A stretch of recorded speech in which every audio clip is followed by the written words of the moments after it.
دوبارہ لانا مطلب چاہتے ہیں۔ 40-45 سال بعد آپ کی امیجنیشن میں، آپ کے تخیلات میں اور کوئی چیز متبادل آتا ہی نہیں ہے۔ ٹھیک ہے، آپ کہہ رہے ہیں آزمائے ہوں کو دوبارہ آزمایا جا رہا ہے، لیکن یہاں تو عوام سبھی پہ آزمائے چھوڑے جا نا چکے ہیں۔ بھائی۔ عوام پہ چھوڑ دیں، عوام ووٹ کے ذریعے احتساب کریں گے۔ تو جنہوں نے احتساب کا نعرہ لگایا لنڈن والے، وہ اس سے بھی پیچھے ہٹ گئے ہیں۔ ہم استحکام کی بات کر رہے ہیں، استحکام کیسے آنا ہے؟ دیکھیں، میں نے پچھلی صدی کی بات تو نہیں کرنی، چونکہ 1988 کا ذکر کیا گیا ہے اور دو خاندانی سسٹم کی بات کی گئی ہے۔ میں تو اس کا کبھی نہ حصہ رہا ہوں، میں تو صحافت کے ساتھ منسلک تھا، لیکن بات یہ ہے کہ یہ جو بغض اور عناد ہے نا، یہ سیاسی قیادتوں کو بھی اپنے ذہن سے نکالنا چاہیے اور ہمیں بھی، اور ہمیں بات وہی کرنی چاہیے جو فیئر ہے۔ اب بات دو پارٹی سسٹم کی مخالفت کر کے ایک تیسرا تجربہ ہوا پاکستان کے اندر، کنہوں نے کیا، کن مقاصد کے تحت کیا، اور پھر لا کر بٹھایا۔ وہ جو آج کہا جا رہا ہے کہ جی ایک انتخاب فیئر ہونا چاہیے، تو بتا دینا کہ پھر 2018 والا الیکشن کتنا فیئر تھا۔ مسلط تو کیا گیا، اور وہ جس جنرل باجوہ کو ہم کوس رہے ہیں، کس نے قوم کو بتایا تھا کہ یہ سب سے زیادہ جمہوریت پرست جرنیل ہے، یاد ہے نا؟ اور پھر کہا کہ جی میں تو بڑا بے اختیارہ تھا۔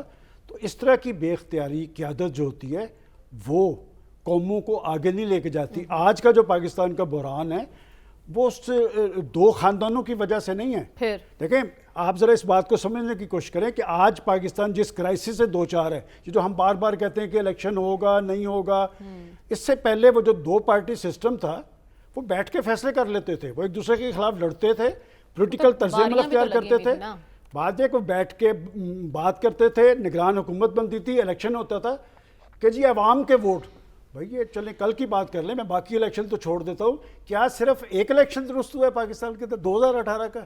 اس سے پہلے الیکشن سارے غلط ہو گئے کہ جس میں میں آ جاؤں وہ ٹھیک ہے اور جس میں وہ آ جائے وہ دو دھاندلی ہے۔ دراصل ہمارا طرز عمل سیاسی نہیں ہے، سیاسی قیادتوں کا۔ آپ کا سوال تھا کہ سیاسی استحکام کیوں نہیں آتا؟ سیاسی استحکام اس لیے نہیں آتا کہ ہماری سیاسی قیادتوں کے طرز عمل سیاسی نہیں ہے۔ دیکھیں، دنیا کے جمہوری معاشروں میں وہاں پر الیکشن کے نتیجے میں استحکام آتا ہے، پاکستان میں کیوں نہیں آتا؟ کہ 2013 کا الیکشن ہوا، مجھے یاد ہے کہ پہلے 4 مہینے کے اندر بیٹھ کے ایک دھرنا اور دھرنا شروع کر دیا گیا۔ دھرنا کس کے؟ اب تو ساری چیزیں کھل کے سامنے آ گئی نا کہ دھرنے کون کرواتے تھے، کس کے لیے کرواتے تھے، کیوں کر کرواتے تھے، چیزیں ساری کھلی ہوئی ہیں۔ باقی عوام کا نام، عوام اس کے ساتھ ہے، عوام اس کے ساتھ ہے، یہ فیصلہ انتخابات میں ہوتا ہے، یہ بیٹھ کے باتوں سے نہیں ہوتا۔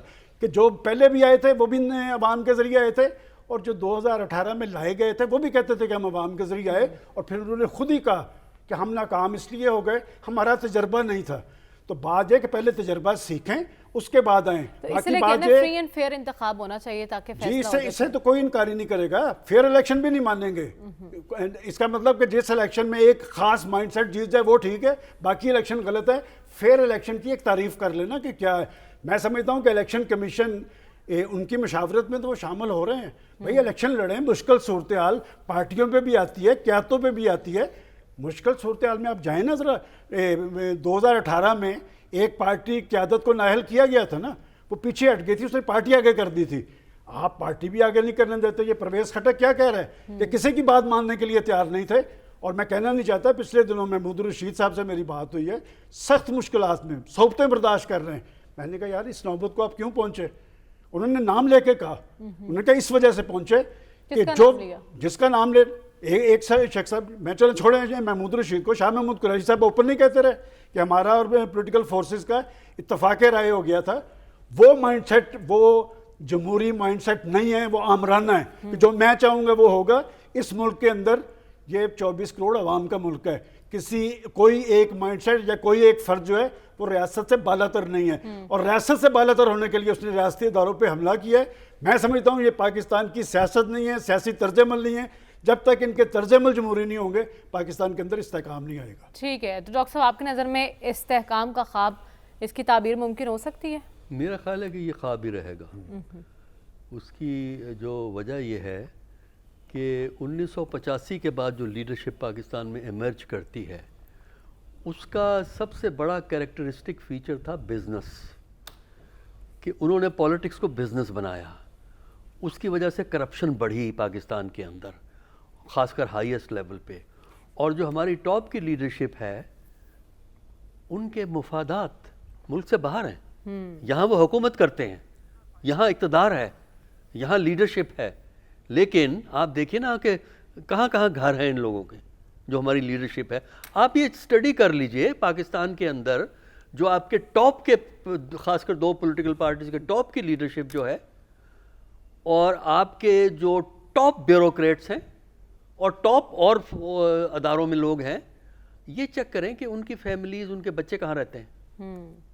کتنوں کے بچے پاکستان میں ہیں, آپ کو خود بخود مفاد پتہ لگ جاتا ہے. تو ایک تو کرپشن, بزنس کرپشن اور مفادات کا ملک سے باہر. کیوں آپشن کے طور پر پھر سامنے لایا جاتا ہے ہمیشہ؟ کس کو؟ یہ انہی خاندانوں میں سے کیوں آپشنز دیکھے جاتے ہیں؟ وجہ یہ ہے نا, اس کی دوسری وجہ ایک اور ہے جس کی وجہ سے انہی کو لایا جاتا ہے. اس کو ہم کہتے ہیں پولیٹیکل اینڈ کانسٹیٹیوشنل انجینئرنگ. ہمارے ہاں پولیٹیکل اور کانسٹیٹیوشنل انجینئرنگ کی گئی ہے, ایک خاص پیٹرن ہے جس کے تحت آپ لیڈرشپ کو آگے لاتے ہیں. اس وقت جو پاکستان میں ہو رہا ہے کوئی نئی بات نہیں ہو رہی, ہمیشہ سے ہوتا ہے, یہی کام ہوا ہے. صرف یہ ہے کہ ملٹری حکومت نہیں ہے اس وقت پاکستان میں, سول حکومت ہے. وہ تو باقی کام تو ملٹری, لیکن کام وہی ہو رہے ہیں جو ہم نے ایوب کے ساتھ دیکھے, ضیاء الحق کے ساتھ دیکھے, مشرف کے ساتھ دیکھے. تو اس لیے جب تک آپ کانسٹیٹیوشنل انجینئرنگ, پولیٹیکل انجینئرنگ ختم نہیں کرتے, اس ملک میں اسٹیبلٹی نہیں آئی. کیونکہ یہ کانسٹیٹیوشنل پولیٹیکل انجینئرنگ ہے اپر اسٹیٹ آف سوسائٹی کے مقاصد کو آگے پروان چڑھانے کے لیے, عوام کی فلاح کے لیے نہیں. ملک میں اسٹیبلٹی وہیں آتی ہے جہاں عوام کی فلاح کے لیے آپ کام کریں. آپ یوں کریں نا, جو ہمارے لیڈروں کی تقریریں ہیں, حکمرانوں کی تقریریں ہیں, ان کا کانٹینٹ انالیسز کریں. کانٹینٹ انالیسز ہماری مراد یہ ہوتی ہے کہ وہ کیا بات کہہ رہے ہیں, ان کو آپ اکٹھا کریں, ان کی 6 مہینے کی تقریریں اکٹھی کریں, اور اس کے بعد دیکھیں گے اس میں کیا چیزیں ہیں. جو چیزیں سب سے زیادہ ہیں اس میں عوام سے کوئی تعلق نہیں ہے. تو اچھا, دوسرا یہ ہے کہ اداروں کا کام یہ ہے, سارے اسٹیٹ کا کام یہ ہے کہ ایک honest, fair, independent, impartial election کا وہ بندوبست کرے. لیکن چونکہ ہمارے ہاں کانسٹیٹیوشنل پولیٹیکل انجینئرنگ ہوتی ہے, لہٰذا بڑے سٹل طریقے ہیں جن کو ہمیں تو پتہ ہے کیا طریقے ہیں کہ کس طرح انفلوئنس کیا جاتا ہے, کس طرح شیپ کیا جاتا ہے, کس طرح اسٹیبلٹی اور ڈی اسٹیبلائزیشن کی جاتی ہے. تو پاکستان میں اسٹیبلٹی نہیں آ سکتی. پھر یہ ہے کہ جب آپ اقتصادیات میں اتنے کمزور ہوں, آپ کے ہاں, مجھے یہ بتائیے, میں ایک مثال پہ ختم کرتا ہوں. دیکھیے, آپ کے ہاں بہت سی گاڑیاں اور اس قسم کی چیزیں, الیکٹرانک چیزیں بنتی ہیں. اچھا, اس کا جو اصول تھا گاڑیوں کا, ایک بنیادی اصول یہ تھا کہ وقت کے ساتھ ساتھ یہ ان کو سبسٹیچیوٹ کر کے لوکل میٹیریل کو استعمال کریں گے. لیکن ایسا نہیں ہوا ہے. وہ ایسا اس لیے نہیں ہوتا کہ وہ جو بیوروکریٹ بیٹھا ہوتا ہے وہ ان کو ڈیڈ لائن کو ایکسٹینڈ کر دیتا ہے, اس کے ایوز اس کو کچھ کنسیشنز اور فیسلٹیز مل جاتی ہے. تو جب تک ٹاپ میں کرپشن ختم نہیں ہوگی اس ملک کے اندر, اور ٹاپ میں کرپشن جو ہے وہ نیب نہیں کر سکتا, کیونکہ نیب جو ہے وہ پولیٹیکل ادارہ ہے, پولیٹیکل بنیادوں پہ پکڑتا ہے. دیکھ لیا آج کون پکڑے ہوئے, اس سے پہلے کوئی اور پکڑے ہوئے تھے, حالات بدل گئے تھے نا. تو میرا خیال یہ ہے کہ اگر یہ جو ٹاپ پہ ہمارے لوگ ہیں جو اسٹیٹ کو کنٹرول کرتے ہیں, وہ اگر خدا کو حاضر و ناظر جان کے یہ بات کہیں کہ سچ کیا ہے اور جھوٹ کیا ہے, کسی کو بتائیں نا, لیکن خود اللہ کے سامنے اللہ کو حاضر و ناظر جان کے یہ فیصلہ کریں کہ ہم نے اسٹیبلٹی لانی ہے, پاکستان میں اسٹیبلٹی آ سکتی ہے. ٹھیک ہے, ویسے آپ بھی نگران وزیر اعلیٰ رہے ہیں, تو آپ کے دور میں کیسا الیکشن ہوا تھا, یہ واپس آ کے آپ سے بات کروں گی. لیکن اس سے پہلے صافی صاحب, استحکام کا سوال ہو رہا ہے, استحکام کے حوالے سے ہماری سیاسی جماعتوں کا کیا کردار ہے؟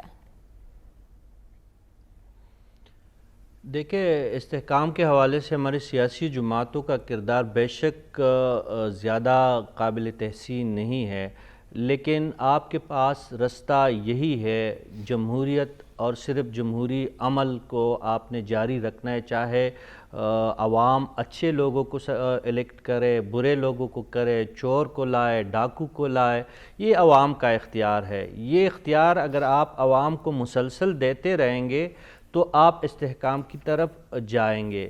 اگر آپ ان کا یہ حق چھینیں گے تو آپ اسی طرح عدم استحکام کا شکار رہیں گے. ابھی بات ہو رہی تھی سیاسی انجینئرنگ کی, اور آپ نے 2018 کا بھی ذکر کیا, سلمان صاحب بھی بات کر رہے تھے. یہ جنرل باجوہ صاحب بھی, بہت سارے لوگ اس وقت چیوہ جبیں ہیں ان کے خلاف بھی, لیکن کوئی تو یہ پوچھے نا کہ 2018 میں جو RTS بٹھایا گیا تھا اس کا کون ذمہ دار تھا؟ اگر اس وقت کی نگران حکومتیں تھی یا الیکشن کمیشن تھا یا ادارے تھے، تو ان کا بھی پھر اگر ایک بندہ اٹھ کے آج احتساب کی بات کر رہا ہے جو جمہوریت کے حساب سے شاید مجھے پسند نہ ہو، آپ کو پسند ہو یا کسی اور کو پسند ہو اور کسی اور کو ناپسند ہو، یہ ایک الگ کہانی ہے. لیکن آپ کو اگر جمہوری استحکام چاہیے تو پھر آپ نے پولیٹیکل انجینئرنگ کی ہر لیول پہ اور ہر سطح پہ آپ نے اس کی مذمت بھی کرنی ہے اور اس کا رستہ بھی روکنا ہے، اور ہم نے اپنے گریبانوں میں جانگ کے دیکھنا ہے اور پھر اپنی غلطیوں کا اعتراف بھی کرنا ہے. لیکن یہ مذمت کون کرے گا صاحب صاحب؟ ہم نے دیکھا کہ سیاستدان خود ہی اعلی کار بن جاتے ہیں. جی تو وہی تو میں کہہ رہا ہوں، یہ تو عوام ہی جب اگر انہی اعلیٰ کو وہ منتخب کرتے ہیں جمہوری انداز میں تو پھر عوام ہی بھگتتے ہیں نا، تو عوام کو بھگتنے دے. اس پہ میرا اور آپ کا تو کوئی یا کسی اور ادارے کا فرض یا ان کی ڈیوٹی یہ نہیں بنتی کہ میں چور ڈاکو کو اگر ووٹ دیتا ہوں اور وہ آ کے پھر مجھے لوٹتا ہے تو یہ میری غلطی ہے. اگر اچھے لوگوں کو ووٹ دوں گا تو وہ اچھا ہی کریں گے میرے ساتھ. اگر میں ہی برے لوگوں کو خود ہی منتخب کرنے کا رستہ دیتا ہوں تو وہ میری غلطی ہو جاتی ہے. لیکن یہ جمہوریت کی غلطی نہیں ہے، یہ ہم نہیں کہتے. یہ انسانی تاریخ جو 5000 سال کی جو تاریخ ہے اس کا یہ نچوڑ ہے کہ جمہوری نظام آئیڈیل نہ صحیح لیکن سب سے زیادہ قابل عمل نظام یہی ہے. 20ویں صدی میں فسطائیت اور جمہوریت کے جو علمبردار تھے ان کے درمیان جنگیں بھی ہوئی اور 10 کروڑ سے زیادہ انسان اس میں مارے گئے، لیکن آخر کار دنیا اس بات پہ متفق ہوئی کہ جمہوری نظام چاہے جیسا ہو وہ سب سے بہتر نظام ہے. آپ کو بھی اس طرف جانا ہوگا، پاکستان کو اپنے تجربے بند کرنے ہوں گے، آپ کو اپنے ہائبرڈ نظام جو بھی جس طریقے سے بھی آپ لاتے ہیں اس کے تجربات کا سلسلہ روکنا پڑے گا. یہاں پہ غلطی یہ ہوتی ہے اگر میری مرضی کا کوئی ہائبرڈ نظام آتا ہے تو پھر میں آنکھیں بھی موند لیتا ہوں اور اس کی میں جے جے کرنا بھی شروع کرتا ہوں. لیکن اگر میری مرضی کے خلاف کوئی قدم اٹھایا جاتا ہے، چاہے وہ ہائبرڈ نظام لانے کے حوالے سے ہو یا جمہوری انداز میں وہ بات کی جاتی ہو، تو وہ پھر مجھے برا لگتا ہے. ہم نے اچھے اور برے کی تمیز کرنی ہے اور جمہوریت کو چلتے رہنے دینا ہے. اس میں چور آتے ہیں، اچکے آتے ہیں، اچھے آتے ہیں، برے آتے ہیں. وہ کسی اور ادارے کا کام نہیں ہے کہ اس کا رستہ روکے. آپ کہہ رہے ہیں تجربات کا سلسلہ اب بند ہو جانا چاہیے اگر ہمیں استحکام کی جانب بڑھنا ہے. لیکن اس سے پہلے بات ہو رہی تھی، ایاز صاحب بات کر رہے تھے کہ استحکام کیوں نہیں ہے، اس کی وجوہات میں شامل ہے 2 خاندانوں کی اجارہ داری اور موروثی سیاست. لیکن ایاز صاحب گزشتہ کئی دنوں سے پاکستان میں ایک نئی سیاسی جماعت کے حوالے سے بڑی بحث ہو رہی ہے اور شاہد خاقان عباسی، مفتاح اسماعیل، مصطفیٰ نواز کھوکر اس حوالے سے کافی متحرک دکھائی دے رہے ہیں. تو آپ کو لگتا ہے کہ ایک نئی سیاسی جماعت کے پاس مسائل کا حل موجود ہوگا؟ کوئی بھی پیراشوٹ کر کے آ جائے کوئی ہمیں اعتراض نہیں ہے. ایک چھوڑ کے 6 اور نئی پارٹیز بن جائیں، ان میں جو بھی آپ نے کرنا ہے آپ انہیں میدان میں لائیں. ہم ایک پولیٹیکل سائنس کے سیمینار میں نہیں بیٹھے ہوئے، ہمیں ایک پریکٹیکل پرابلم درپیش ہے. پاکستان کی تباہی کا منظر، پاکستان کی تباہی کی بات جو ہے یہ کوئی میٹافر اب نہیں رہا، کوئی اصطلاح نہیں رہی، ہمارے سامنے ہے. اکنامکلی، سیاسی طور پہ اور سیکیورٹی کے حوالے سے یہ ہمارے سامنے ہے، روز کی بات ہے. اس سے نکلنا کیسا ہے؟ ایک تو مجھے یہ نہیں سمجھ آتی، ڈیموکریسی میں فیصلہ کس نے کرنا ہے؟ بیلٹ باکس نے کرنا ہے. اور بیلٹ باکس کی اور عوام کی بات آپ کو تکلیف کیوں ہوتی ہے اتنی؟ آپ کو ڈر ہے اس سے کہ آپ کو چھتر پڑیں گے؟ بھائی عوام جس کو چھتر مارتی ہے مارنے دے نا. اقتدار میں رہے ہیں آپ، بیلٹ باکس کے ذریعے رہے ہوں گے، پولیٹیکل انجینئرنگ کے رہے ہو گیا نا. اب کیا کرنا ہے؟ ہم ایک کرائسس میں پھنسے ہوئے ہیں، ہم ایک دلدل میں پھنسے ہوئے ہیں. وہ جو بیل گاڑی ہوتی ہے جب وہ دلدل ہوتی ہے اس میں پہیے پھنسے ہوئے، نکالنا کیسے ہے؟ اس کے علاوہ کوئی آپ کے پاس کوئی منطق، دلیل، کوئی متبادل ہے تو بتائیے. آپ چاہتے ہیں کہ فورس کر کے آپ کریں؟ یہ جو کچھ ہو رہا ہے ملک میں یہ کوئی طریقہ ہے؟ اس پہ آپ زبان کھولنے کے لیے تیار نہیں ہیں. جو ہیومن رائٹس کی سچویشن ہے اس کے بارے میں آپ کوئی تھوڑا سا سانس بھی نکال سکتے ہیں؟ نہیں. خواہ مخواہ کی باتیں ہو رہی. بھائی عوام کے علاوہ، بیلٹ باکس کے علاوہ، الیکشن کے علاوہ کوئی ہے آپ کے پاس متبادل؟ 2018 خراب ہوئے تھے، فلانا خراب ہوا تھا، مان لیا. الٹیمیٹ ججمنٹ، آخری فیصلہ کس نے کرنا ہے کہ وہ دور اچھا تھا، یہ دور اچھا تھا؟ تباہی جو ہے وہ 3 سال میں ہو یا 18 مہینے میں ہو، کس نے فیصلہ کرنا ہے؟ ٹھیک ہے. ہم نے بیٹھ کے یہاں کرنا ہے. ہم اپنے باعثز لے کے، میرا باعث ہوگا، میں طرفدار ہوں گا، میرے باعث اور طرفداری کی وجہ سے میں نے وہ ایک چیز کرنی ہے.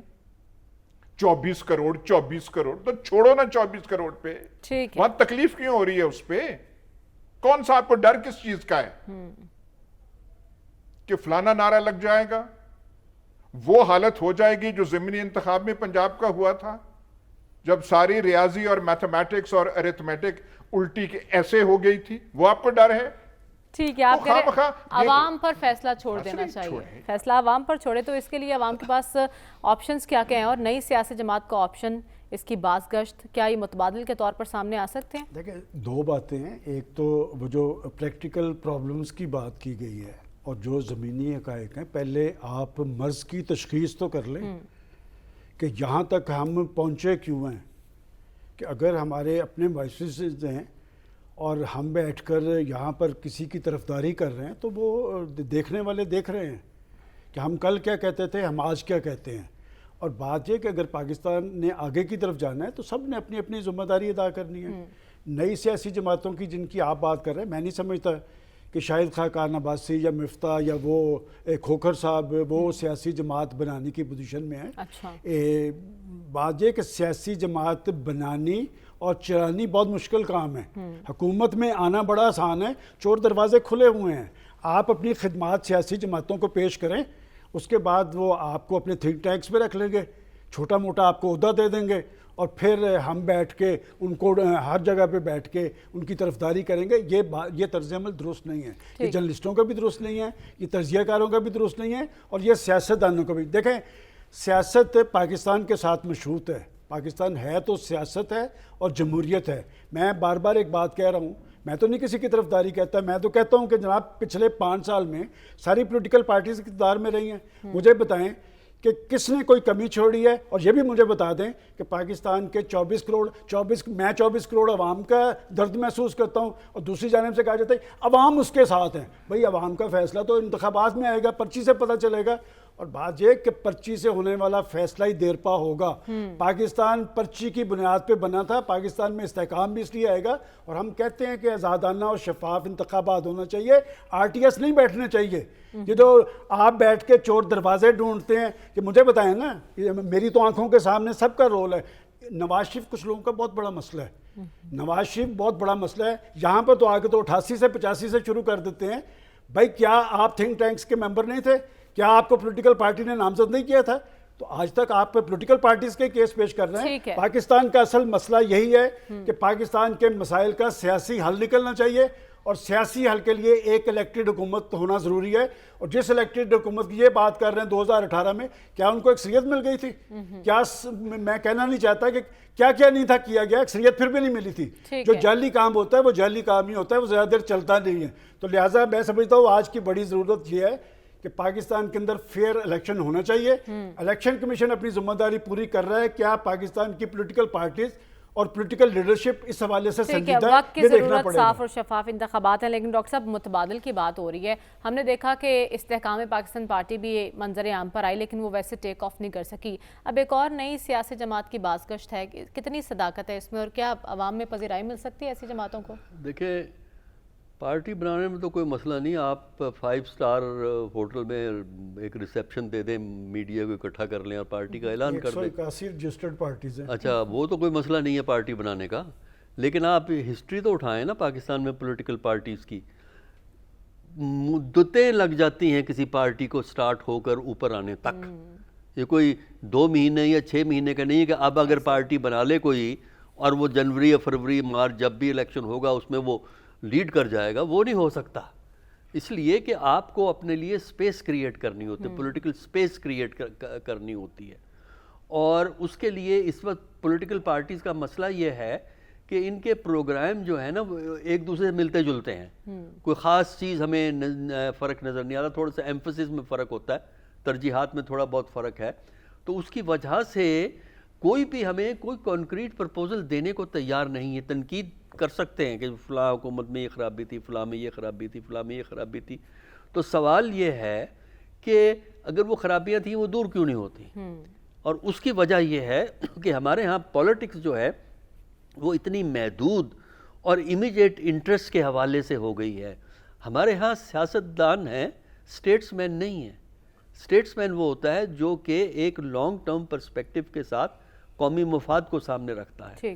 اور جو عام سیاستدان ہوتا ہے اسے امیڈیٹ ضرورت ہے, اس کو فوری طور پہ الیکٹ ہونا ہے, اس نے کوئی زمین ٹھیکے کی, سرکاری زمین ٹھیکے پہ لینی ہے, کچھ اور کام اپنے کروانے ہیں. تو جب اگر ساری کی ساری پولیٹکس آپ کی امیڈیٹ گینز پہ ہے, آپ یہ دیکھیے نا اسمبلی کے جو ممبران ہیں ان کو یہ جو کانسیپٹ چلا تھا, یہ جو ہے 80s کے اندر چلا تھا کہ یہ ڈیولپمنٹ فنڈ ممبرز کو الوکیٹ کیا جائے. یہ ایک عجیب طریقہ ہے کہ آپ لوکل گورنمنٹ کے تھرو نہیں آپ ڈیولپمنٹ کام کروانا چاہتے, آپ پارلیمنٹیرین کے ذریعے کروانا چاہتے ہیں کیونکہ ان کو خوش کر کے ان کا ووٹ لینا ہے. یعنی اگر آپ پیسے دے دیں, ڈیولپمنٹ فنڈ تقسیم کر دیں تو ٹھیک ہے. تو اگر پولیٹکس کی بنیاد کرپشن ہے تو بجلی بھی مہنگی ہوگی, کیونکہ فائدے بڑے لوگوں کے لیے ہوں گے, چھوٹے لوگوں کے لیے بجلی مہنگی ہوگی, پانی بھی مہنگا ہوگا, ہر چیز جو ہے زندگی مشکل ہو جاتی ہے. تو جب تک آپ یہ نہیں دیکھتے کہ آپ کو ایک لانگ ٹرم ملکی مفاد سامنے رکھنا ہے اور عوام کی فلاح کو آپ نے سامنے رکھنا ہے, اس وقت تک میرا خیال, اور یہ تھنکنگ اس وقت لیڈروں میں نہیں بنائی جاتی. صافی صاحب, آپ اسلام آباد میں بیٹھے ہیں, یہاں نئی سیاسی جماعت کے حوالے سے کیا چہمگوئیاں ہیں؟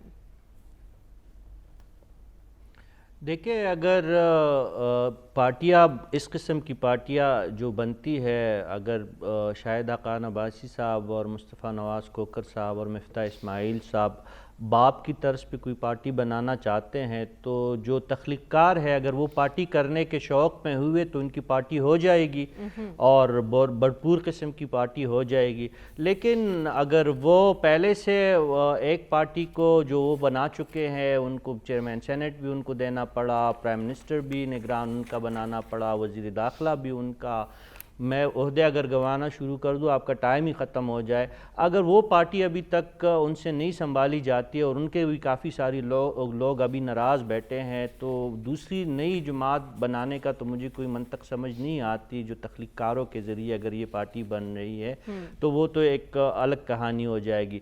اگر عباسی صاحب اور کھوکھر صاحب اور مفتاح اسماعیل صاحب کو کوئی نیا شوق چرایا ہے, کوئی وہ ایک اپنے طور پہ سب چیزیں کر رہے ہیں, تو پھر یہ بہت صبر آزما کام ہوگا.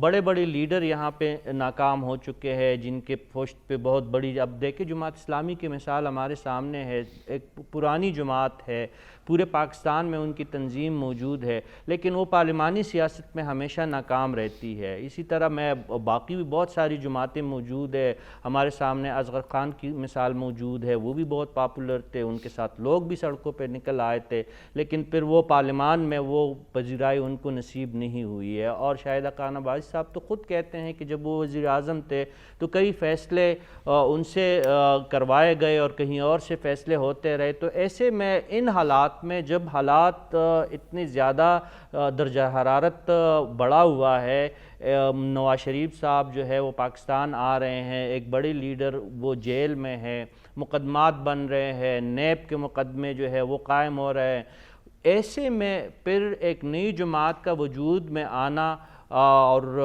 اس کو پھر کلک کر جانا, وہ میرے لیے بہت تعجب کی بات ہوگی. کوئی معجزہ ہو جائے کہ آشیرواد کے بغیر آنے والے انتخابات سے پہلے پارٹی بھی بن جائے اور وہ پارٹی پھر ڈیلیور بھی کرے. ٹھیک ہے, فی الحال آپ کو ایسا ہوتا دکھائی نہیں دے رہا. ہمیں پروگرام میں آگے بڑھنا ہے اور بات کرنی ہے بلوچستان دشمن کا ٹارگٹ کیوں ہے. نگران وزیر داخلہ سرفراز بگٹی صاحب نے آج اس حوالے سے بات کی ہے, اسی پر ہم بات کریں گے اس بریک کے بعد. Stay with us.